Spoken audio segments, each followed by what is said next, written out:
with only a glance. She's over me. She's over me.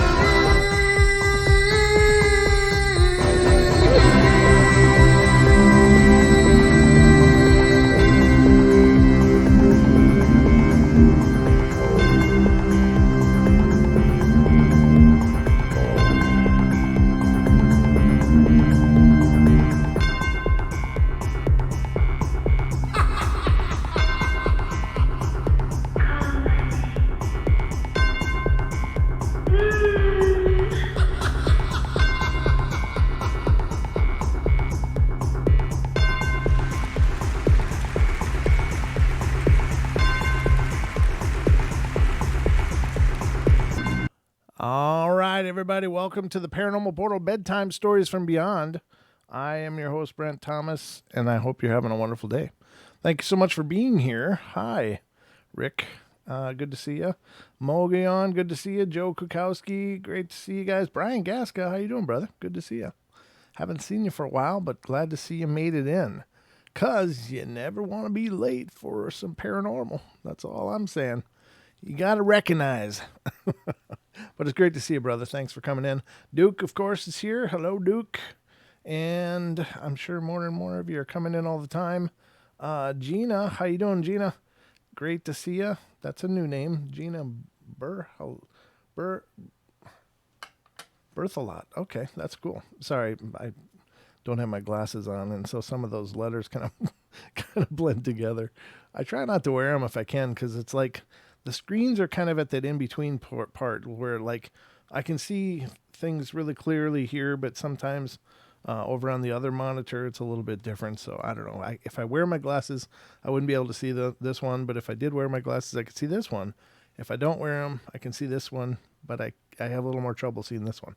So I don't know. And it doesn't help that it's black on gray with font on black. So, but that's probably my color schemes. Anyway, welcome everybody to the show.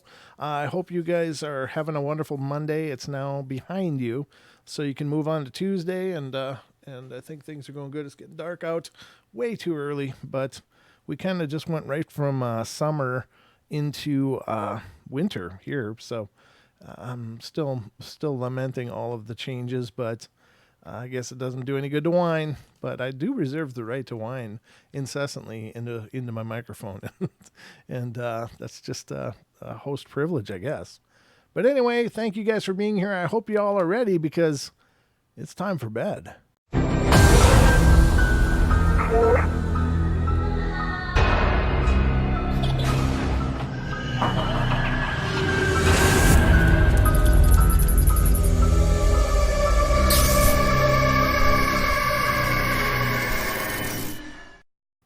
All right, and welcome back, everybody. Now there's another new name, Kai Victoria. That's a cool name, Kai, K-Y-E. I've never seen that before, but I like that. That's awesome.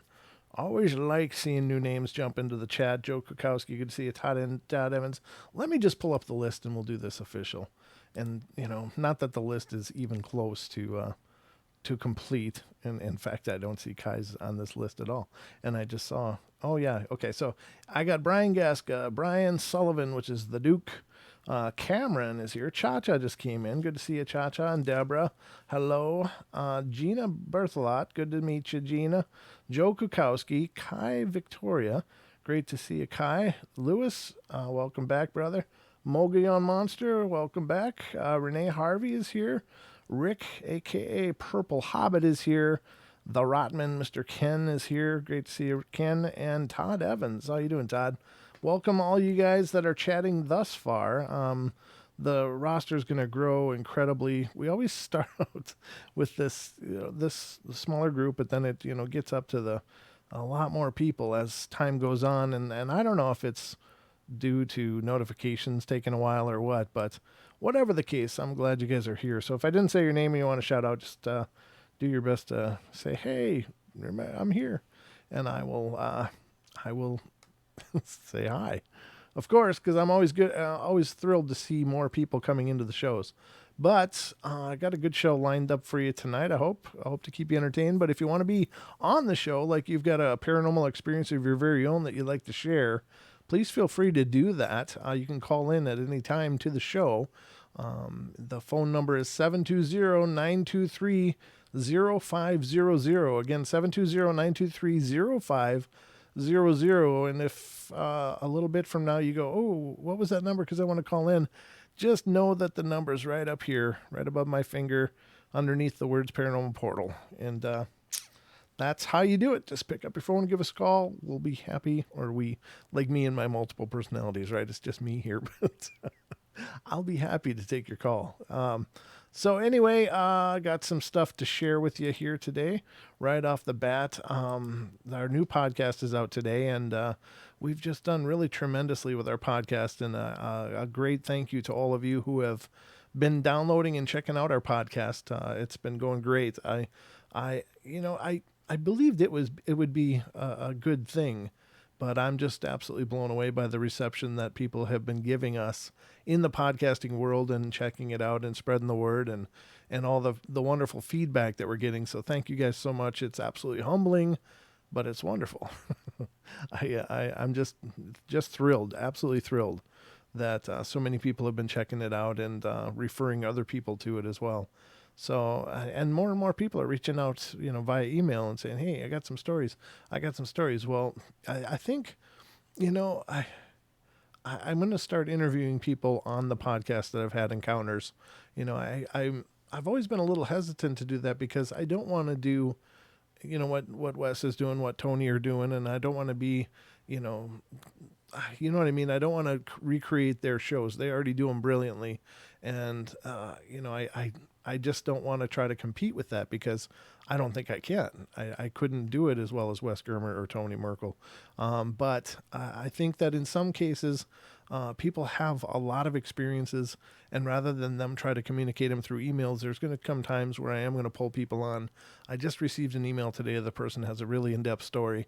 And rather than me try to do it justice through reading what they wrote, I want to have that person on the podcast, and I'm going to interview them because it's just so much going on there, and it's a really cool chain of experiences. So we'll be doing a little bit of that, but and I know Wes and Tony wouldn't be irritated by that at all. They're wonderful people and have been incredibly supportive of what we're doing on the podcast. But I guess it'll just be a little more variety in what we do on the podcast, but it won't be our sole format, but it'll be something that we'll throw in from time to time. Maybe consider it an homage to the Confessionals and to Sasquatch Chronicles in that case. But anyway, I got some stuff to read to you guys tonight, so I hope you guys are all ready. I'm ready to go. We've got 30 people in here now, so even more people are coming in. Oh, thank you, Todd. I appreciate that. Todd says, well deserved, Brent. Well, that's awesome. It's anytime you take on a new undertaking, it's hard to know how people are going to receive it. I mean, people have been absolutely wonderful here on YouTube and have been really supportive, and it's been an amazing experience, as well as TFR, iHeart, and TuneIn and TalkStream Live for the internet radio show, which is essentially the same as this.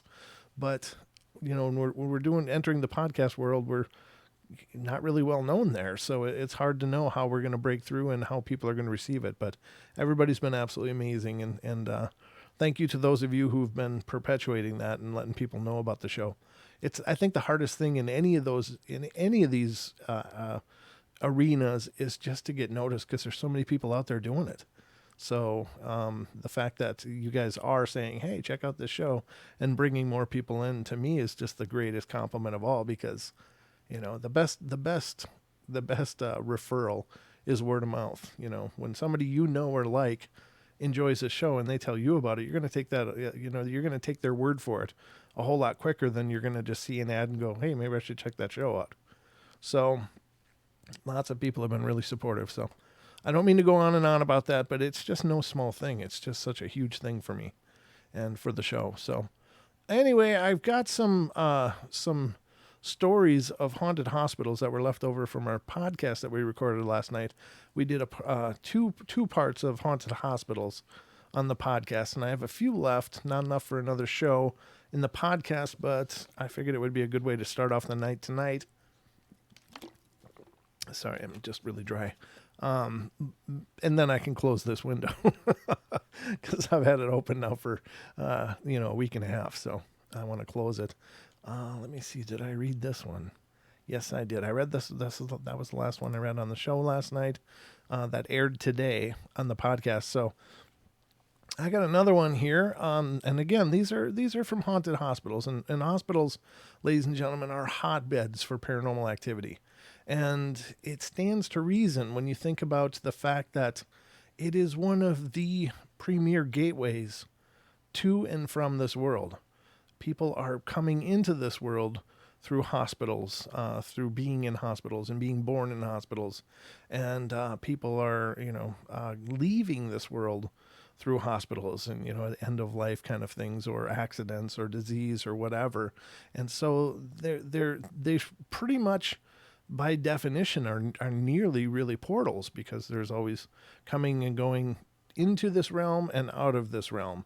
And so it doesn't surprise me even a little that they are hotbeds for paranormal activity. And then on top of that, when you consider the emotional energies that are released and expended in hospitals, people are in agony, people are in pain, people are in deep sorrow, people are in incredible joy.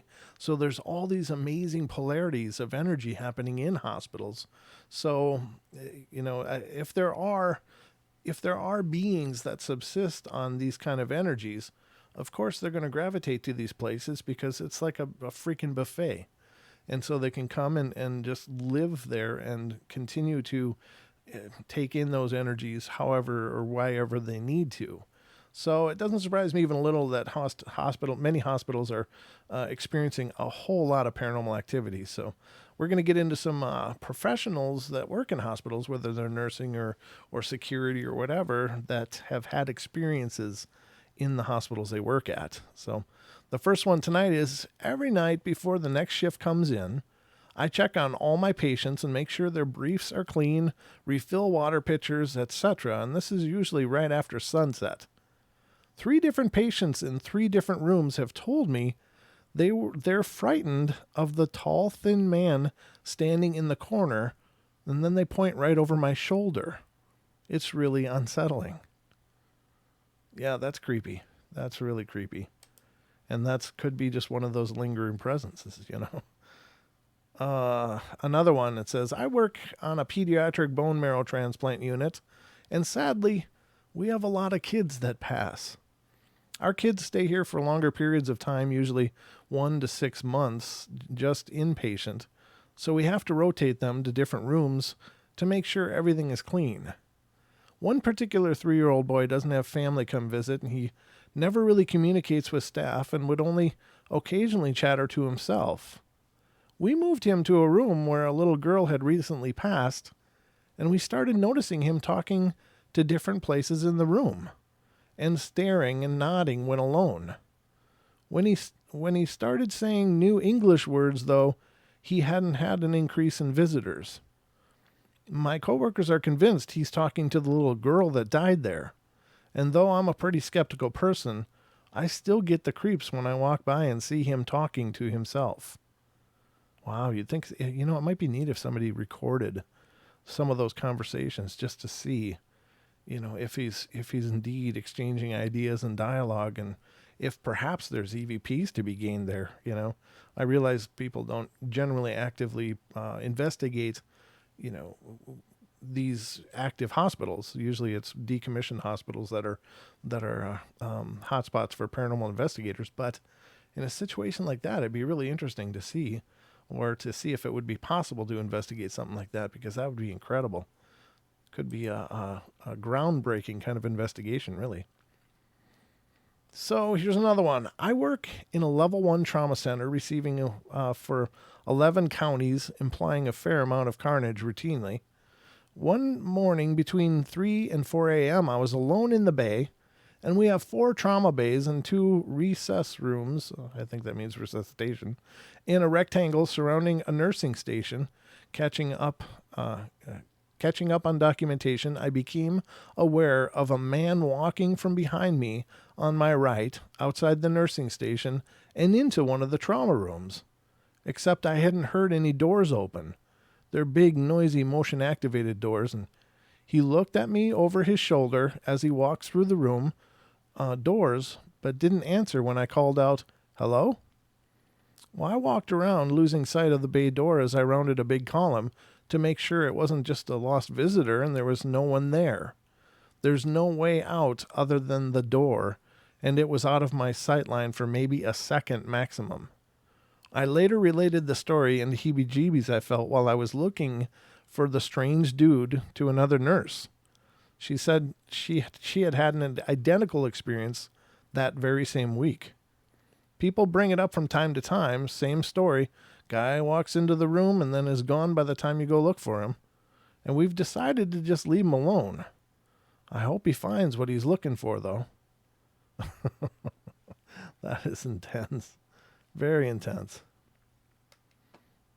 Ravens, I wouldn't get the creeps. There's no sweat. That he could see and talk to her. That's cool. Yeah, I don't think that's a scary kind of thing. Well, at least I hope not. Again, I don't always understand how there are child spirits, because I think that, if there's good and justice in the universe, something should bring them home when they pass. But if they are left to linger, maybe that little girl is left to linger because that little boy needs somebody, But I think it's actually sweet. But you just never know. Those kind of things are kind of weird. But in a good way, I think. It's the spice of life. All right, so this one is, I was working a night shift looking after one patient who needed supervision due to his hallucinations. This patient had a routine where he would like to go out for a cigarette every hour. Well, I took him out on a wheelchair for a cigarette, which seemed to increase his hallucinations. I'd been taking this patient out multiple times during the night. At around midnight, I took him outside for his last cigarette before going to sleep. Once we were outside, he asked me if I could see a small ginger boy trying to get out of the locked cafe in front of us. Well, I said no, as I did with all of his hallucinations, and this seemed to help reduce the length of time that they appeared for.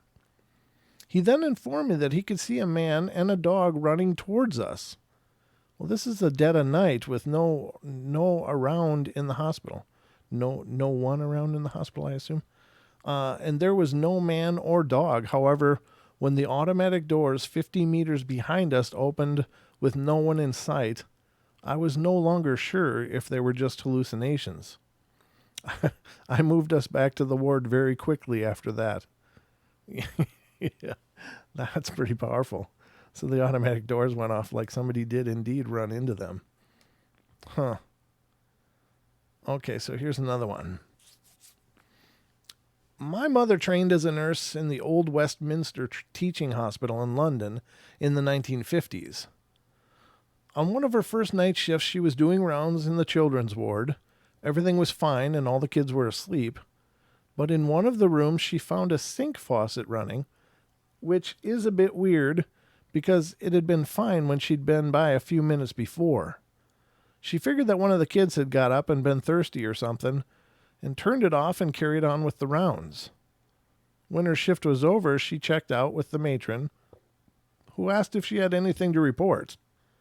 She said there was nothing except someone had left the faucet on in one of the rooms, and the matron looked horrified and gasped out, "Oh no."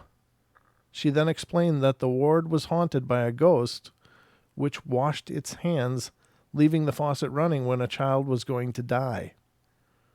My mother laughed this off and pointed out that none of the kids in the ward were seriously ill and went home. When she came in for her shift the next evening, she discovered that a previously perfectly fine child in the room had had a sudden seizure and died only a few hours after she'd found the open faucet. So you got to wonder, is that a harbinger? Or is that something causing kids to die? I mean, if this child was healthy, or is, you know what I mean? Is something like this, a spiritual entity, able to cause those kind of things to happen? Or is it just like an omen, just saying, hey, this is going to happen, just so you know? Like that's their early warning system. Maybe it's trying to help by leaving a sign that, hey, this kid's in trouble, even though they hadn't manifested the symptoms yet. And I said on the podcast recording today, I was like, well, maybe these spirits can see things that haven't manifested physically because everything starts out as energy. So maybe they see something wrong in the energy field of the child, and they know that, or the person, whatever the case may be. In the case of these harbingers that seem to announce that problems are going to be happening, are they able to see that the problems haven't quite manifest yet, but they can see the energetic issues which will build to that? I don't know. Very strange. Huh. All right, let's go to the next one. This one's a pretty short one. It says, just a volunteer at a local place where people go to die, and I see ghosts on the regular. I'm generally there at night, and the ghosts make the doors open and close or stick together, and I've offered to help someone and started walking only to turn around and see that there was nobody there in the first place. There's a particularly nice ghost who wears a plaid shirt. He moves flower pots away from the edges of the countertops. All in all, it's just a very freaky experience, but most of them are nice and just lost. Oh, that's cool. Okay, here's another one. This one's a little bit longer. It says, hospital I used to work at had a geriatric unit. One night I floated to help out and was told that all the patients placed in a certain room at the end of the hall would have the same hallucinations of a tall man in a suit and another of a baby in a baby carriage sitting outside of the room. On my unit, a general med surgical unit, a patient had passed in a room the previous evening and was now empty. The call light for that room kept going off all night, even after unplugging it from the wall, and finally we went into the room and said, "Can I help you?" My unit was shaped like a plus sign, and with the nurse's station at the center, and one of the wings was blocked off by double doors because it had been redone as a GI clinic where you would go to get a colonoscopy done and such. And on that same med surgical unit, on the night shift, we heard a loud knocking coming from those double doors, as if someone were locked out and trying to get to the nurse's station. One of my coworkers walked over and saw nobody on the other side of that door. All of the lights were turned off. It kept happening. Bang, bang, bang. We even called the security guard up to investigate because we were so spooked. But there was nobody there. Sometimes I'd have to go through the empty GI clinic as a quick way to get to another elevator or area of the hospital, and occasionally I would walk into strong clouds of perfume in an empty vacant hallway, which nobody would have walked through for some time. It spooked me every time it happened. The hospital had been around since the 30s, and after working there, I am a firm believer in ghosts and the supernatural. Amen. I am too. Me too. Let me just check. Oh, what's going on? Why is this pending? That's strange. Let's refresh it.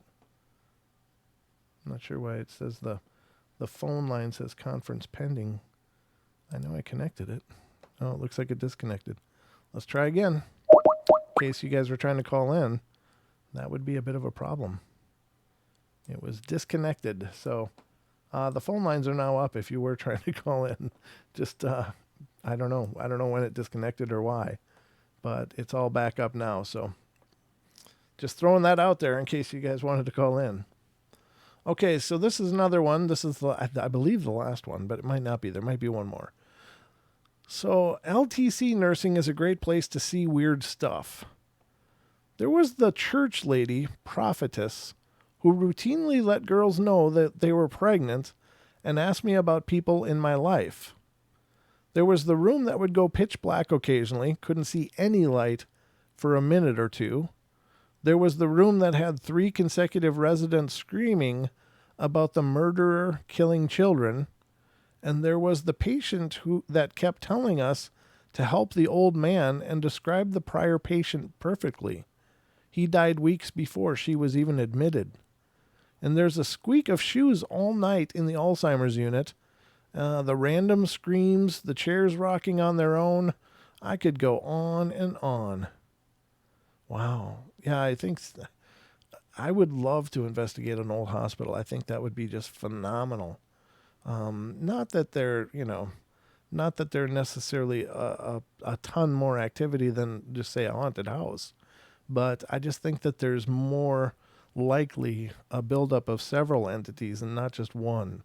So in a haunting in a house, you may have one entity, you might have several, but generally it's not a huge number. There are some cases where there are a huge number of spirits occupying a home, but generally it's just one or two or three, and that's about it, for the most part. Just generalizing, but in hospitals you could have hundreds, you could have thousands. I mean, it's kind of like old prisons. There's all these earthbound entities that just couldn't go or didn't want to go because they were afraid of what they were going to face. Um, there was one story that I read last night that still bothers me to this day.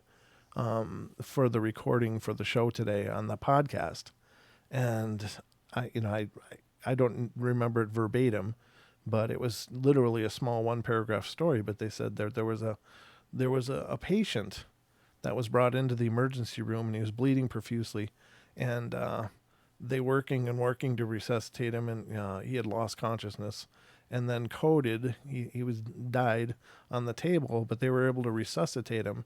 When he was brought back, he sat up and said, "Don't let me go back there. I don't want to go back there. Please don't let me go. Don't let me go back there." And then he collapsed again and died. And I just think, my God, what a horrible thing. Whatever that man experienced was, could that be the place he's heading? I mean, so if there is, I don't generally believe in like a hell, and that's just me. That's my personal belief. I don't believe that there is like a quote unquote hell, but I believe that there are states people can pass into, which are terrible. And perhaps it's due to a lifetime of being a terrible person. I don't know. I don't pretend to know, but it just really, like, if you screw up in life, what I said on the podcast, if you screw up in life, you can correct it. Like, say, I was a raging alcoholic and a really bad person. Well, I could stop drinking. I could, maybe get help for my being a bad person, and turn it around and go on to maybe redeem myself. But what about for those people that are at the end of the line and that's it? Like, where, whatever's going on is going to be their reality for, maybe forever. I don't know. I don't pretend to know the mechanics of the other side real well, but, could you imagine? So, I don't know. It's one of those things you read and it just kind of sits in your heart and just aches because I don't know. It would be terrible to think that could be an event, a possibility, that people, because of making poor choices in life, could be looking at an eternity of suck. I don't know how else to say that, but just take it or leave it. I won't tell a story why, but hubby said he saw hell and he doesn't want to go back. Ah, wow. Deb says her hubby said that he saw hell and he doesn't want to go back. Wow. Yeah, there you go. I mean, that's kind of the thing. It's like, if there is a hell, and I don't know if there is or isn't, or I don't know if it's just, if there is a place, but that we just have decided to call hell or whatever, or if it's tied into religion or not, I don't know. But I think it's important to probably try to live your life as well as you can, and to be a good person. And I really feel bad for those people that just screw everybody and live their life the way they want to, and at the expense of everyone around them, because I do believe that there's probably some kind of karma that's wrapped up in that, and perhaps they could have a really crappy afterlife experience because of it. And that you can't just redeem and just go, "Oh wait, I'm going to be a good guy now. Let's change this." I don't believe that if there is a hell, that it's eternal. At least I hope not, because I don't know. People are stupid. I'm stupid. I do stupid stuff all the time. And if the idea of that I could be like forever judged by just being an idiot, to me it's a pretty steep price tag. But, whatever that means. Yeah, well, there's some people that maybe got it coming. I hear you, but I don't know. Just my 2 cents for whatever it's worth. But I just think that and then you listen to the shows like the Dead Files, and then there's a whole nother version of that, and that is like sometimes Amy Allen will go through houses and be like, "Oh, there's like people stuck in the walls and stuff," and I'm thinking, "Oh my God, that's their experience. I mean, they went through all of this, and then they end up stuck in a wall." You know, I don't know what a horrible situation that is. And again, I don't pretend to understand the dynamics of it, but I have several theories about what is actually going on there. But, geez, yeah, I love the Dead Files too, Chris. It's a great show, but you hear stories like that she says. There's people stuck to the ceiling, and there's people coming out of the ground, and they're stuck. It's like, what the hell? So you live a life, and then you end up as like some drywall or something. What the hell is that all about? So again, I don't pretend to know what the deal is, but those kind of things are disturbing as hell. Yeah, there you go. Symbiosis of hate for pathetic humans. Yeah, it is a great show. It really is. That's a hell of a name. Symbiosis of hate for pathetic humans. Yeah. But yeah, it's a great show. I think Amy Allen is wonderful, and I think Steve DeShavi is cool, and I really like the show. I don't, I mean, you always wonder when you're watching those kind of shows how much of it is produced and how much is real. But I don't know. I think that at least gut feeling for me is that, they're really doing what they say they are. But are they or not? I don't know. I mean, you don't know. It's whatever's on TV. You don't know what to take as real or not. But I don't know. I like to believe that they are really doing what they say they are. So, anyway. Yeah, exactly. Yeah.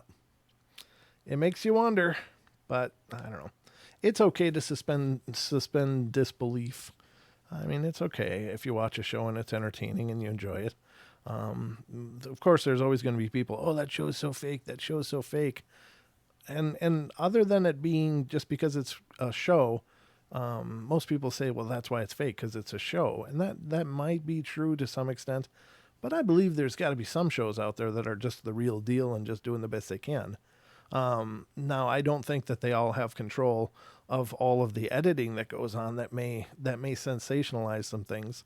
But I think, from what I've been able to tell of Amy Allen and Steve DeShavi, and including Kindred Spirits with Amy and Adam, I think that they're just good people. I really do. I think they're really good people that are really doing it because it's something they love, and they love to try to help people. It doesn't hurt that it probably comes with a pretty cool paycheck and, the notoriety that goes with it. But I think that they're still good people. It seems to me anyway. And I like to believe I'm a good judge of character, but, maybe I'm not. I don't know. But cool. I can now, let me look to make sure that was, yeah, that was the last one. So, I hope you guys enjoyed those stories from the hospitals, and now I can shut that tab. Thank God. I get like this whole chain of tabs going on, and I don't know. I get lost in my own tabs sometimes, so I got to remember to use them up and get them shut down. So I got some more stories for you, though. Of course, I got more. How are we doing for time? I don't think that probably took too much time to go through those. Actually, just 34 minutes we've been live, so that's not too bad. I'll pull up some more stories here to keep you entertained. Again, the phone lines are open. If you've got a story of your own you'd like to call in and share, that's wonderful. 720-923-0500. And again, if you're looking for where the number is, and I haven't announced it in a while, it's up there. But then again, Julia and Duke, I don't know, is Julia in here? I haven't seen her yet. But Duke is in there too, and he'll post the phone number every once in a while if you need. Yeah. Thank you, Duke. I appreciate that. So, let's continue. Find some more ghost stories. Find some more spooky things to read you. Let's see. I'll pull up 4 of them, and we'll see. We make it through those, I'll pull up more. All right. So the first story here is coming from Missouri, or Missouri, depending on how you like to pronounce that. The natives call it Missouri. I don't know how they get the out of that I, but they do. Then again, there should be an Illinois too, but there's Illinois. I don't know. The English language, or I don't know why we have letters we don't need, or why they have different sounds depending on regions, but it's the flavor of life. The spice of life is the variety. Okay, Missouri. Ever since I could remember, I have had a bunch of experiences. They started when I was 6 years old, maybe a little older. My parents were divorced, so on the weekends I was at my dad's house in a small town, and this was an old farmhouse. It had 5 other buildings on the property as well. I don't even know where to start. The first thing that I can think of is things would just fly off the shelves. One time my stepbrother, stepsister, and I were in my brother's room, and we were going to go on a hike into the woods, so we were getting all our stuff together when all of a sudden I saw something move in the corner of my eye. I pushed my stepbrother out of the way just in time, or he would have gotten hit in the head by a small flower pot. Let's just say we got out of there really fast. Another thing we've had problems with is, well, things moving around. The TV changing channels on its own, seeing apparitions, last but not definitely least, the thing that threw me and my stepbrother over the edge is the one night, it was really late, my dad and stepmom were sleeping and we were watching television when all of a sudden the house started shaking slightly. We turned the TV on mute to hear it and could feel the floor vibrating. The ceiling fan was shaking and not even on. I told my stepbrother that if it continued, we would get my dad, and just as I said that, things went silent. But not even for a minute. It came back louder than ever. We ran screaming to my dad, and, well, I'll save the other stories for later. So they got well, that's a terrible place to end that. I don't know how old the contributor was, but that's a terrible place to end that one. All right. Oh, I forgot to close that. Let me close it. The next one's come from North Carolina. This is Deb's land. Deb's stomping grounds. When my children were growing up, we lived in an old neighborhood in Fayetteville, North Carolina. Within walking distance of where we lived are the ruins of the Fayetteville Arsenal, which was burned by William Sherman's forces in March of 1865. The actual arsenal grounds were much more extensive, and following the Civil War, much of it was developed into a residential area, which, like most such areas in many cities, has had a series of ups and downs over the years. Apparently, no one is sure of just what other buildings connected to the arsenal were constructed or where. The only surviving structure is a small wooden house that was part of the officers' quarters. No one knows, for instance, where the infirmary may have been located, but evidently the people who occupied the grounds still remember.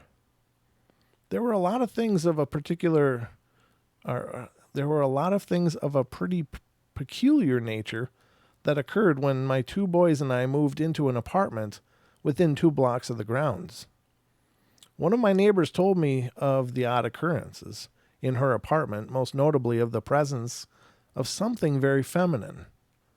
One afternoon she was napping and felt a bit chilled, only to have an Afghan on the back of her couch placed over her. This is, of course, when she was home alone. I think things like that are just sweet. That's awesome. Especially if you could get her to drag a vacuum around every once in a while. It wasn't long before my younger son and I had encounters of our own. Mine was simply olfactory. I woke one night to a strong smell of sulfur. That's not generally a good thing, ladies and gentlemen. If you're smelling sulfur, that's usually a bad sign. Now, I'm a history buff, and the first thing I thought of was not a demon or an evil entity, but disinfectant. Oh, that's a good point. I know that burning sulfur was used air. It says air, A-I-R.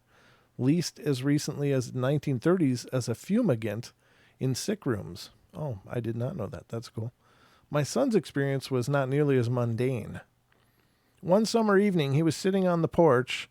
At the time, he was about 11 or 12 years old, and across the street was an overgrown lot where a house once stood, and he told me that he'd seen a man in a Civil War uniform in that lot who had half of his face missing. He had always been one to see things that most of us don't, so he was used to it, and it didn't scare him in the least. Much more common were the shadow figures, which we frequently observed flitting around the particular intersection. And we've long since moved away, and both my boys are grown now. The vacant lot is no longer vacant, but now occupied by some businesses connected with wireless communications. And one of my friends still lives in the area, and I recently asked her if anything is still seen around there, and apparently the phenomena have decreased with the advent of the cell phone place, because she says the sightings have become quite rare. Huh. Yeah, maybe they finally moved on. Maybe. All right, we got another one here, and this is Michigan. I got family in Michigan. They're listening now. That's why I keep saying that, ladies and gentlemen. That's just my nod to my family. So, all right. This story was a wonderful and comical experience. A few years back, I went to visit some friends in Houghton, Michigan for a weekend, and on Saturday night we went out to see a local haunting, a popular spot. See the local haunting, a popular spot. If I remember correctly, we went to what might have been a national park, and there was a large path that took us through a field of tall grass. After a few minutes of walking, I would start to feel intensely frightened. Would take 2 steps and feel fine, and this happened 2 or 3 times, and it was really unnerving, but we kept going. One person suggested that it may be residual feelings from other people who have come by. I think it was a 15-minute trip when we decided to stop. The site itself was a simple. The site itself was a simple. Period. That's not a full sentence. It was a white globe that was moving. There was no tail. What the hell is he talking about? Okay. I don't know. This is really written poorly. The site itself was a simple, and then there's a period. It was a white globe that was moving. There was no tail while it moved, and from our distance, nothing that looked like it was man-made. There was no pattern that I could see. It was graceful. It seemed peaceful. So I don't know if they're seeing an orb or what the hell they're seeing. I'm sorry, ladies and gentlemen. I don't write these. I'm just reading what is written. After a while of watching the globe, we started talking about heading back to the house when I looked down to see a figure that looked like a Romero zombie coming out of the ground.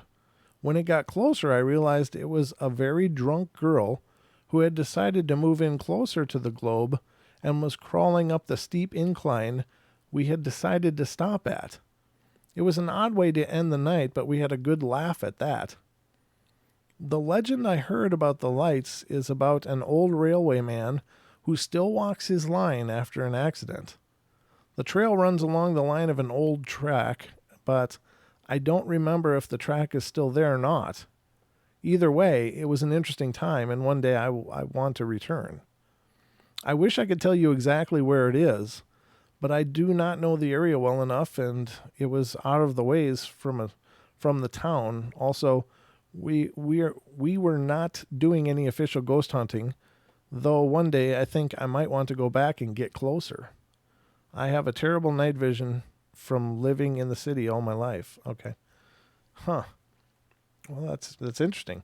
There's I think those kind of legends are kind of everywhere.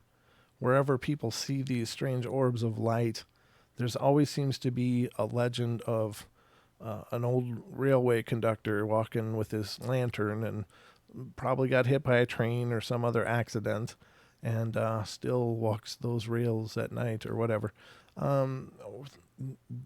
That story repeats itself all over the place. Wherever these orb phenomena surfaces, there's always the story of the watchman or the conductor, or there's insert job occupation that might carry a lantern, and there you go. All right, I just think those orbs are just some kind of natural energy spirit. They're whatever they might actually be, but I just think they're nature spirits of some kind. So let's go to the next one. Illinois, or Illinois. The story doesn't have the concrete research and prolonged experiences that is present in my other story, but it's something I still think about and question. For Memorial Day every year, my mother and I like to buy a bunch of flowers to plant in front of our deceased relatives' headstones. We have to make the trek about 3 to 4 cemeteries, all in the city of Chicago, and the year of this story is 2001. I was in my senior year of high school. This was actually the first year that we decided to make this activity a tradition. And I was really excited. Oh, I got a call. Okay, just a sec, Cindy. I'll get to you in just a sec. I got really excited to see all the old cemeteries. I'm not creeped out by being in cemeteries at all, and I really enjoy taking in the beauty and artistry of old headstones and monuments. We were in the second cemetery of the day, St. Luke's, which is predominantly German Lutheran. My mom was busy planting flowers, and I was slightly bored doing that, and decided to wander around and check out the different monuments.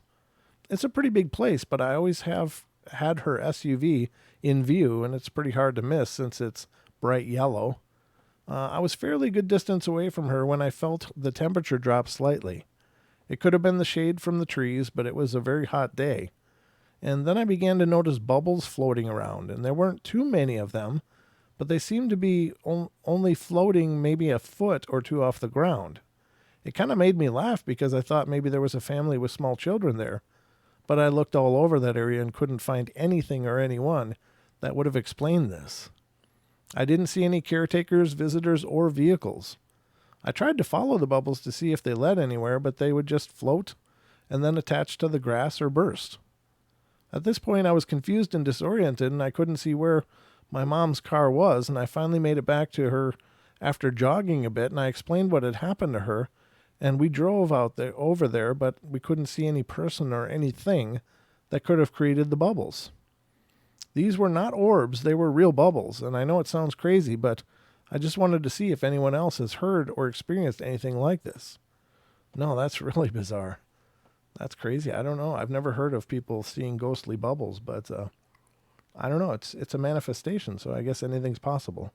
Okay, let's go to the call. This is Miss Cindy Goodbreak. Welcome to the show. I was confused and disoriented, and I couldn't see where. What? Hey.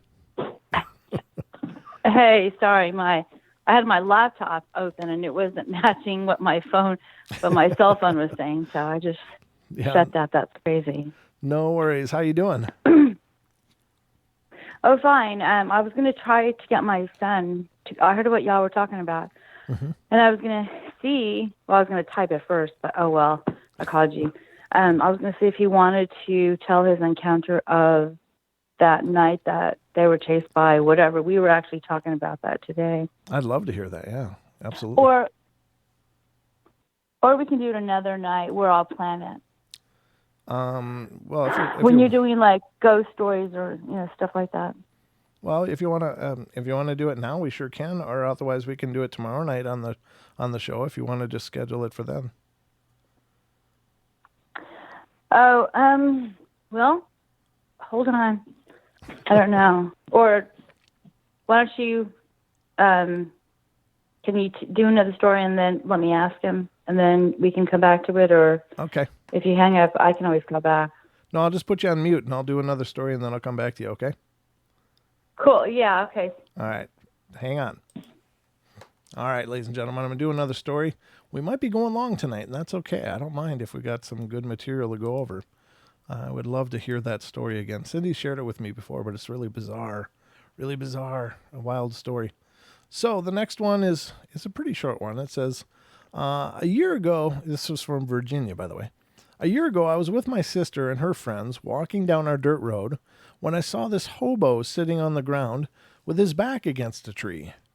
It's not unusual to see a hobo in our county, but not down our road. So I whispered to my sister, "Hey, there's a hobo over there." She responded, "What hobo?" And to my surprise, there was no hobo there anymore. Well, then 2 days ago, I went to my friend's graduation party. Me and her were really into the supernatural, and she knows everything and has tons of freaky things happen to her. And you should always listen to her when she says something sort of creepy. Well, I was telling her about it, and when I was done, my parents said we had to leave, and right before we left, she said, "Keep an eye out for it." Like there was something significant about it.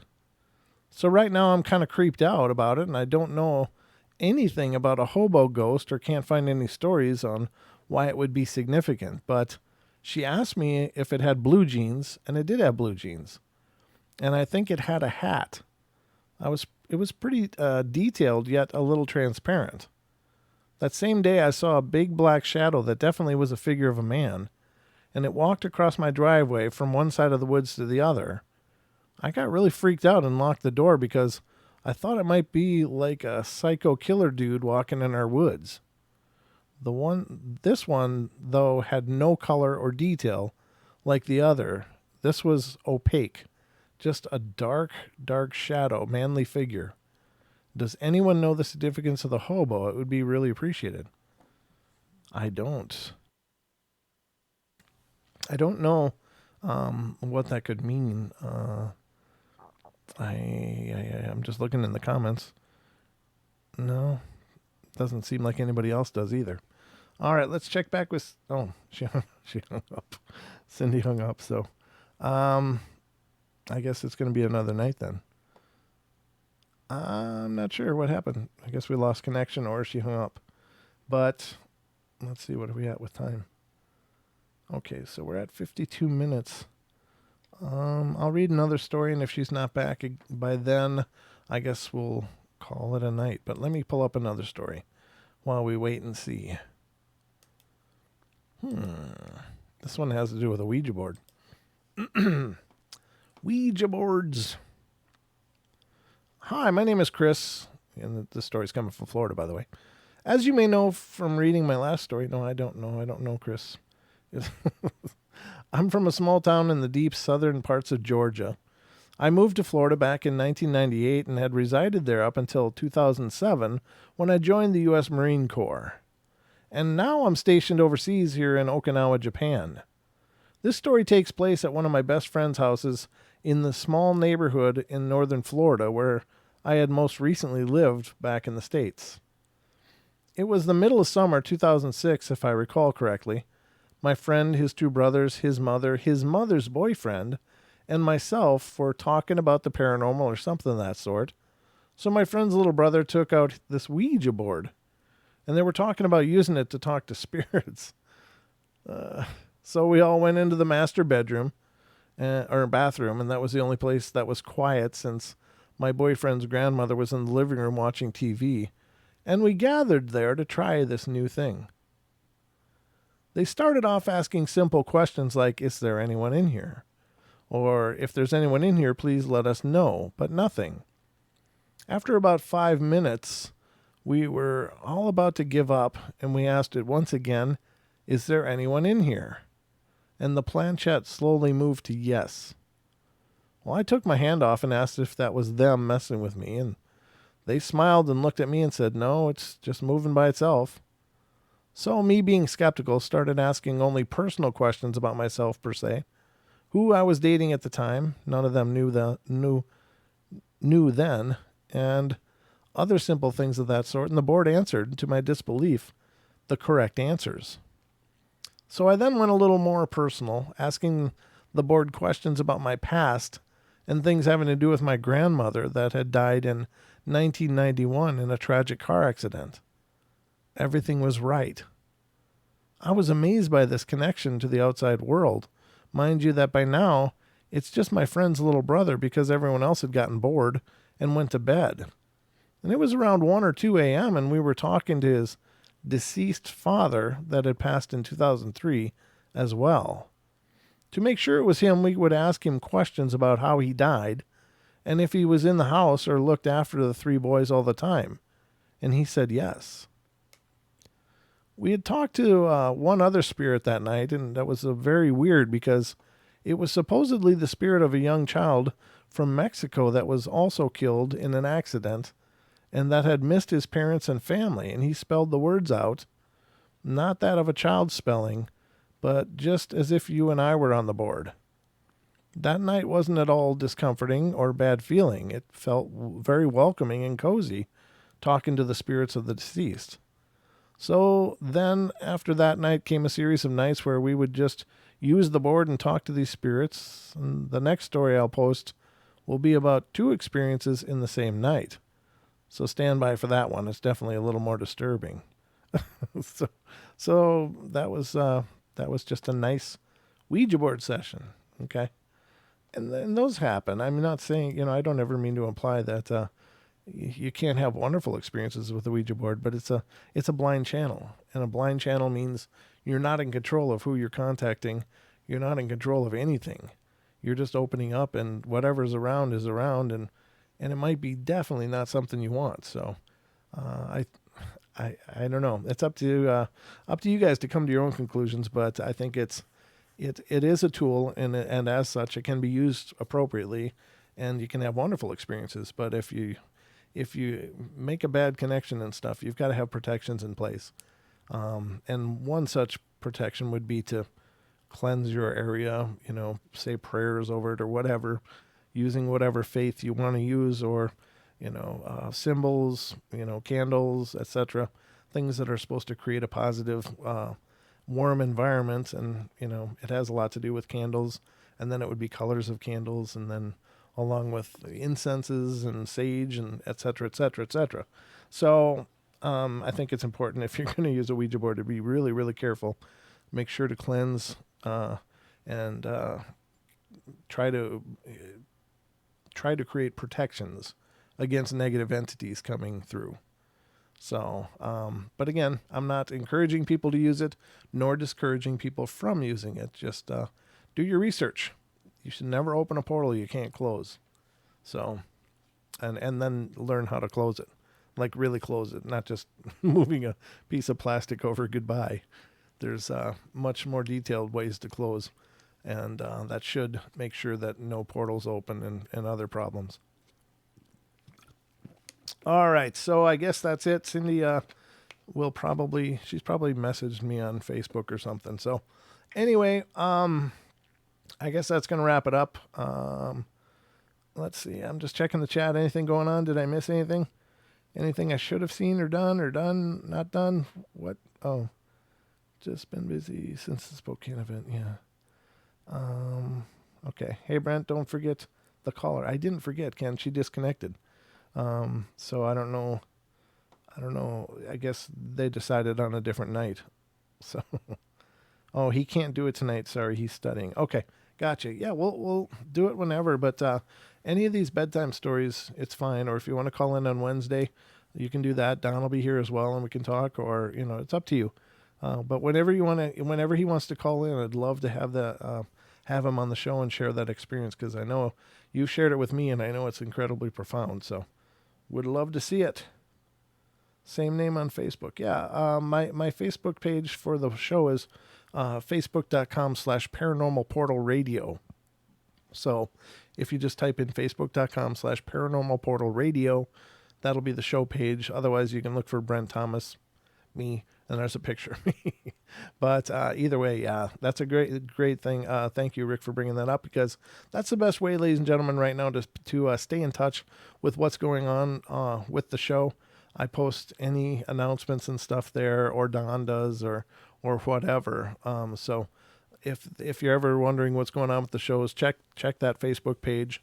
That is the thing. So that's the way to do it. But again, check out our podcast if you haven't already. You go to iTunes, iHeartRadio, to their podcast section, on Spotify to their podcasts. Search for Paranormal Portal and you'll find us. Pandora, Chatbox, there's a gajillion other ones. So we are out there, and the podcasts are all new episodes, primarily new. We have re-aired some of our classic YouTube YouTube shows because they're just so amazing, and we wanted to introduce our our podcasting audience to some of the amazing guests we've had on the shows. So, but 90+% of our podcast shows are brand new. So anyway, and you can, if you haven't checked out the podcast, you can check out Mr. Wes Germer, who appeared on my podcast a couple Fridays ago. It was a great show, and it was a lot of fun to talk with him and to get his insights on kind of the behind the scenes of the show a little bit, and then we went through some really amazing encounters that he's covered on his show. It was really a great show. It was a lot of fun. But yeah, and definitely support it, and make sure you support World Bigfoot Radio here on YouTube as well. That's Duke's channel. Duke is also a moderator here in the room. I'm sure you've seen him, Brian Sullivan, but he does an amazing job as well. So check out his channel. Cade Moya has the Believe podcast, and if you check out our Facebook page, I did post his posting of their most recent episode. It's pretty amazing as well. And don't forget the confessionals. So lots of great shows to plug into. We should be keeping you busy. We are all keeping you plugged into the paranormal and the cryptid world. So, all right, guys, I guess that wraps it up for tonight. If you've got an encounter of your own and you didn't want to call in and you still like to share it, please feel free to email it to paranormalportalradio@gmail.com. Again, paranormalportalradio@gmail.com. So, all right, guys, that's going to wrap it up for tonight. I love you all. Be good, be kind, be nice. Take care of each other. Help each other out. Find the magic in every day. And remember to laugh as much as you can. We'll talk to you guys tomorrow night. I'll be back with more of the bedtime stories tomorrow night. 7 p.m. Pacific Standard Time on YouTube, 7 days a week. There's a portal happening, so come join us again and again and again. Good night, everybody. Love you all, and sweet dreams.